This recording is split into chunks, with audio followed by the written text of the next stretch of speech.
This Liberty Sports Update is brought to you by Beacon Credit Union. Obviously, I never like to lose. Nobody does. It's particularly disappointing in offensively the way we performed and didn't capitalize early on to get us some points. It's I can't remember the last time we were that inept, really offensively, and I assure you that that will be a hot topic as we move forward. On the other side of it, extremely proud of our defense.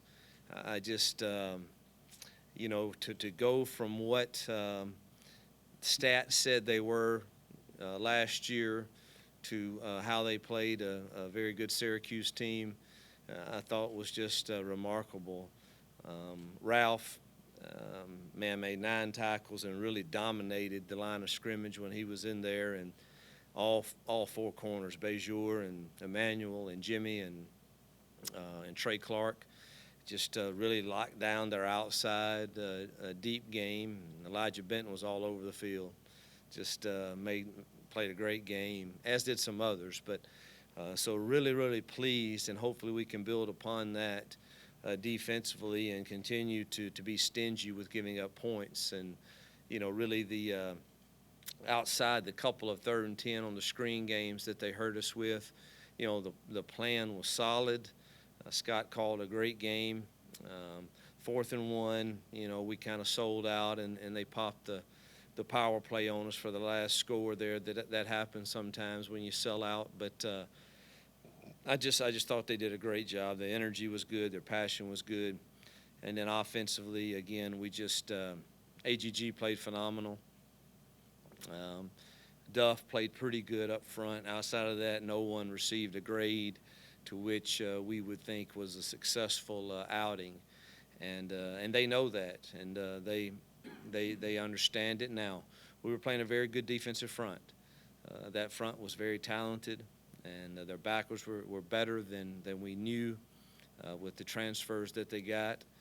In the secondary, the corners were very good too. So I think it's an experienced defense that they had, and give Dino and his crew credit that I have no idea if we would have won the game, but had we gotten those early 10 points that we had a legit shot to get, I sure would have liked to have seen kind of what happened with the confidence on both sides of the field. But that one's in the trash, and it's over with. Nothing you can do about that one now. It's time to get ready for the next one. And we got a very difficult task down at the University of Louisiana.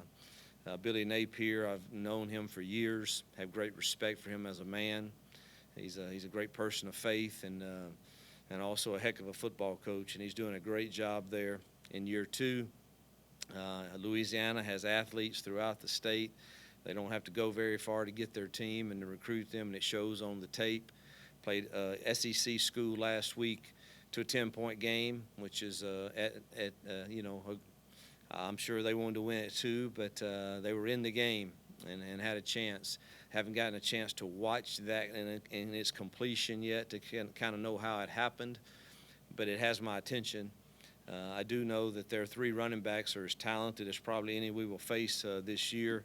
They all rushed, one for over 1,000. Raymond Kalalis, Trey Regis, and Elijah Mitchell. I mean, you're talking about 3 backs last year that one had 1,000, one had over 800, one had over 700. So they're kind of a 3-headed monster, and tons of motions and shifts that in a week's worth of planning, you've really got to be on top of your game to not be confused defensively in your alignments and your assignments.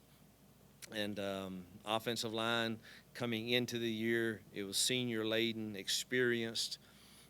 I think they lost a kid last week. We're not sure how long he's out, but they were a senior-laden offensive line, and that should be the strength of their team, is their rushing game. They add Levi at quarterback. He is a kid I knew of out of high school, Levi Lewis, very athletic, one of those that makes you scared to rush him too much because he may use his feet. Compare him a little bit to Willis, who we have that's transferred here now, and he makes you nervous when he gets out of the pocket. And so we got to think about how we're going to play that and contain him when he does break down. Had a new receiver last week that we didn't know about that led them in receptions, in Jamal Bell.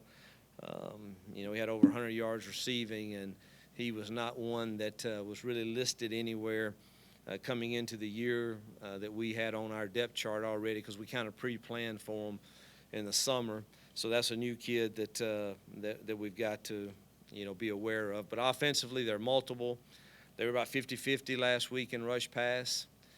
So you have to defend both, and they present a challenge with all of the different pitchers that they do give you. Defensively, they primarily based out of a three-man front, but like all other schools, we'll get in some four-man stuff also. And Ron Roberts, their defensive coordinator, he and I actually go all the way back to high school coaching together. Not on the same staff, but he was at a school in Memphis when I was a high school coach there also, so I've known him for years. And congratulate him on his move up, and he's worked very hard to get to that point and has done a great job everywhere he's been. I knew of the job he did at Delta State was phenomenal, and he's a great man also.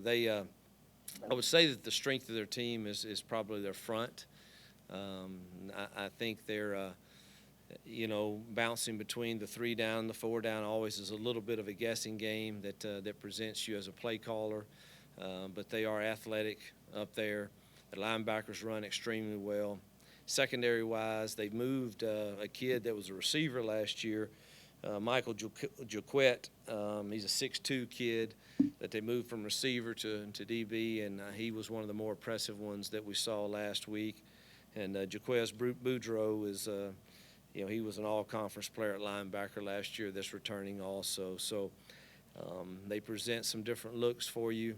Coverage-wise, that we've got to get Buckshot ready for and get him comfortable with. I think that was one of the things last week that I was most disappointed in, is just he looked uncomfortable from the start, and that had really no signs of that coming out of fall camp. And so it's our job now to get a plan in place that makes him feel very comfortable to get us off to a good start. Coach, the cliche is you get better the most from week 1 to week 2. Where do you anticipate the most improvement this week? Well, Lord knows I hope it's on offense. We just we're ineffective at running the football, or even threatening to run the ball, really. And then pass protection was very, very poor, and we've got to maybe change a few things there. There'll be some open competitions at one spot offensively. We gave up too many sacks at that spot, and we got to find a way maybe to help some more with chipping out of the backfield, or using a tight end in the protection more also. But that sure limits your route combinations when you do that. But we may have to do some of that. But I expect our offense to improve dramatically from last week to this week. Coach, you've talked a lot about wanting to build Liberty into a G5 power, over the next few years. Louisiana is a team that's been very successful at that level. Is this a good barometer test for your program at this point in time?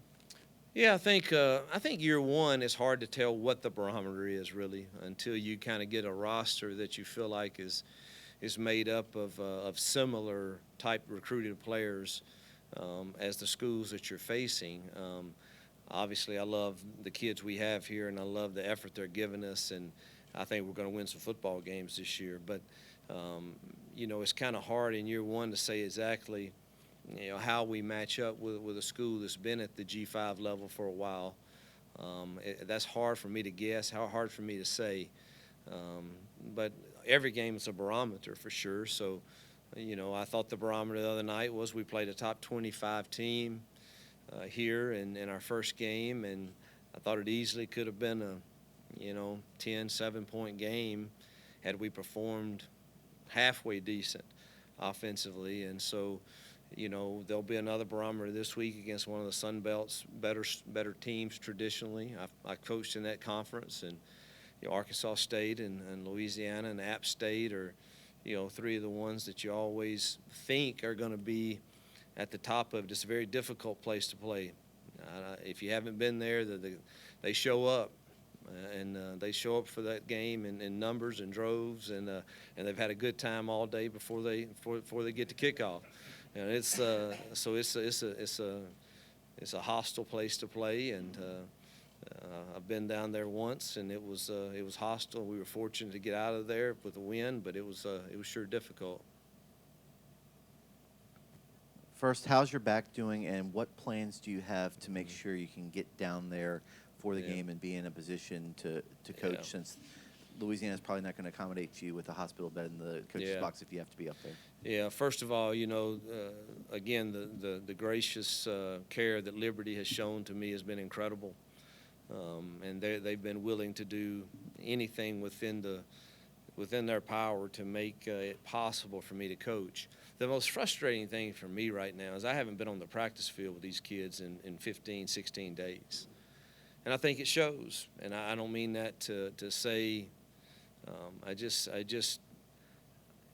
I'm ready to be back on the practice field. And so this week my goal is to do whatever the doctors say so that I can be back on the practice field. And whatever that means come Thursday or Friday with Lafayette, that is what it is. I've got a great staff. They obviously have handled it very well. And, I don't know what the doctor's going to say. We're going to have a meeting this afternoon. They wanted me to kind of go about my normal Monday activities. I will say this, there's no question in my mind that my back is better. I had a setback last week. I think most of you know that, where they had to take me back in and do more MRIs. And for some reason, I had an extreme amount of fluid that had gathered on the nerves where they did the operation, and it was just causing me a lot of discomfort. I do not have that right now. I turned in the bed last night, right and left, and did not have issues. Sitting does not feel great today on Monday. Walking with the walker this morning was a lot better than it was last week. But I think, Ian and I are going to talk, and I love his approach, and he wants me to do what's best for me, and I'm going to let the doctors kind of guide me, knowing that, going to an away game, I'm going to have to be able to set up at least, that's the best case, for 4+ hours probably to call a game. And so I think the next few days are going to be critical in deciding that. You mentioned Noah Frith had a fracture in his foot. Do you have a timetable for his return? I think the best case we had on that was 4 weeks, and I think we're going on maybe 2 now. We miss him. Love to have a bigger target on the other side, on the outside for sure. I will say that, I thought Caleb functioned fairly well early on, but he's out of shape because he's been out of practice so much. And I thought as the game wore on, he got a little lazy in his mechanics, and the DBs really got in his chest early on the release, which really hurt some routes. But he did do some good things, so hopefully his knee will continue to progress this week too. What about C.J. Yarborough and Hunter Getz? I expect C.J. to be ready to go. Barry's report this morning was that he was symptom-free, and so they'll take him through a battery and now some physical tests. I expect C.J. to be able to go. Hunter Getz will still be a day-to-day. He is better, but he really didn't. I didn't get an update on him this morning. Defensive line depth, you were able to get, I believe, 8 or 9 guys in there. William Green was one of the guys who you brought in, had a boot on the left foot. Mm-hmm. Is he close to being ready to go? He was not ready to go last week, and again, we'll take it day by day this week. I didn't get a report on him this morning either. As you had a chance to watch the film, AGG had 100 yards in the first quarter, but then 15 or so the rest of the game. Did they take that away from us, or did we just not stop going to it? Yeah, they started. So Syracuse is absolutely, as much as any team I've ever played, an 8-man front team. They make it very difficult on you to run the ball unless you want to go 12 personnel the whole time. If you want to go 12 personnel, you got a chance to match their numbers. If you stay in 11 personnel, then they almost force you to throw the football unless your back's just going to make their extra guy miss. And we had a couple of times early where we thought we could have popped some 11 personnel runs, and that backside backer who you don't have an answer from and that 4-3 look in front, he just makes the play. He's a solid tackler, and so what happened in their 8-man front when we would be in 11 personnel after he hurt them in the first half is they took their free safety and just cheated him all the way over, which we needed another guy on the other side to win some one-on-ones, and DJ won a couple times, but not near enough from production from the other side to make them have to play him in the middle of the field. Coach, you mentioned your disappointment with the running game, what the running game was able to do. Was that more Syracuse's defensive front, or did you feel like your guys just didn't do what they were practicing and what they had worked on? Well, I think it was a combination. Syracuse's front is very, very good. They're 2 defensive ends, and one of their D linemen they're Power 5, really good defensive players. And then a combination of us. The great thing and the worst thing about offensive line play is if all 5 don't get the job done, you can look bad. And that's one of the best things about football is that unit has to function as one, which is one of the great teaching tools of football is as being functioning together. And there were times that I thought, man, we had 3 guys that won their combo or won their battle, and then we have one guy that did not, and it causes the play to look bad. So some of that is because of Syracuse. Some of that is because of us. A lot of the pass protection was us. I mean, now their guys are good, but, you know, we should be at least getting a hand on them, you know. So I'm disappointed in the way we played there, and so is Sam, and so are our kids. And we'll do everything to make that better. But, you know, give Syracuse credit, too. You talked about getting a plan in place for Buckshot this week. Do you kind of want to simplify things a little bit going into this game a little bit more, or what's your idea? I do. I told Kent just upstairs then. I just, you know, I've coached a kid that was very similar to him, I think, and the way he processes things and the way he handles things. We really felt like with the 2 weeks we had to get prepared for Syracuse, we could throw a little more at him. If you watch the film, we had 3 third downs where we had really good calls and we had wide open guys and it doesn't get to him. And so that's an issue. Why does he not understand that? And, you know, they were new things that we put in, and so I'm just determined this week that we get a few things with a few options off of him that he really understands and see how he plays. With JB getting his first reps Saturday night, are you trying to basically what's your plan with him going forward? You're going to try to get him, you know, some snaps each game just to get him some work? I don't know that I can say that I would get him snaps every game. I think it depends on how the games go. And obviously you have the 4-game rule where he could retain his red shirt. But I've never been one. I think you think of that with your 3rd and 4th guys. I think you got to get your 2nd guy. You never know when he's going to be called upon. So I will not be thinking in my mind, well, man, we have to save his red shirt. If that happens, great. But if we can get him reps from time to time in case he's called upon to have to play, we won't hesitate to do it. You were talking about Louisiana's offense, and you know Lewis had to throw nearly 40 times because of trailing. Does his dynamic in the passing game just create a little bit more problems with what they're able to do with that 3-headed running attack? Yeah, I think, you know, the zone read presents a problem because, you know, last week we really they ran a lot of zone game, and we really chased it hard and we really shut it down. But we chased it hard because we kind of wanted that guy to pull it. And, you know, that's just not what they were. Well, this guy will. So it's a totally different dynamic. You know, this guy will pull it off the zone read, which makes it more difficult to defend. What's your biggest concern going into this game? Is it the need to improve on offense? Is it the atmosphere that you mentioned earlier? I mean, is it something that they're going to do? I mean, what's your biggest concern?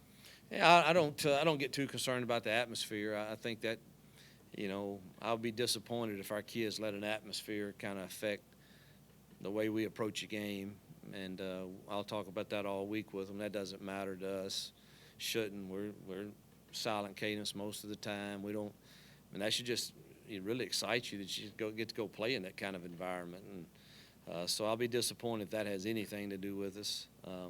we didn't have any procedural issues. I'm proud of that. I should say that offensively we were clean. We were disciplined. I think we had 5 penalties, but nothing in the procedural issues of too many men on the field or jumping off sides or even defense didn't. So I'm proud of that. That shows that we were fairly disciplined. But biggest concern is just you're playing a very, very, very athletic football team that's multidimensional offensively and defensively. They know what they're doing. And, their depth chart is probably a bit deeper than ours in what could be a very hot game. I hadn't seen the weather forecast or anything like that. So you concern some about that. And they're well coached by Billy. And I just think they're a really quality opponent that's going to – I have no idea what's going to happen in the Sun Belt, but just watching the little bit I have of them on tape, I bet you they're in the thick of it. So I think we're playing a possible conference champion. What about on your side from the defensive side? You talked about it earlier, but it sure looked like the tackling was really firm out there. And couldn't be. I just was scared to death. You sit back and you watch early games that played a week earlier and then a few that played on Thursday night. And, I remember the first night I watched them with, I think it was Florida, Miami, and then a game after that, BYU and somebody, Utah. And I just thought, man, one game the tackling was atrocious. The other game the tackling was pretty good. And I was just saying, man, good dear God, please don't let us be sloppy and can't tackle. And I just thought we tackled really well.